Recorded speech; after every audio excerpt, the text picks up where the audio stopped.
Muskogee's largest private employer, Georgia Pacific, announced a $50 million expansion of its Port of Muskogee mill.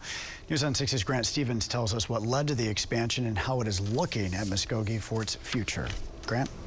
Brian, this is a big deal, not just for Georgia Pacific, but for the port and the city, where the company continues to make big investments. They say this is a sign that Georgia Pacific is choosing to deepen its roots in Muskogee.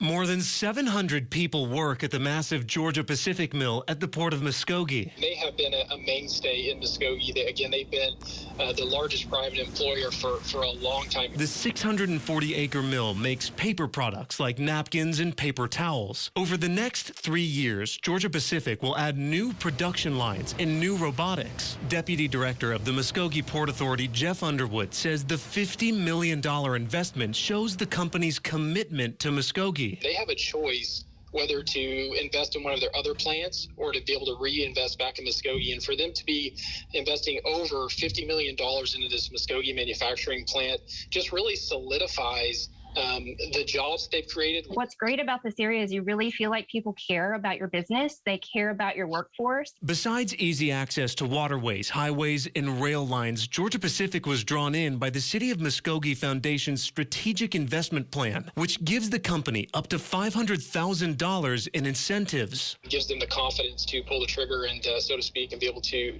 deploy this capital here in Muskogee. Underwood hopes the expansion adds new jobs down the line. I think it's going to bring some new roles and new opportunities for folks within their organization. Some of that work has already begun, with a full expansion to be completed in about 3 years. Live in Tulsa, Grant Stevens, Oklahoma's own News on 6.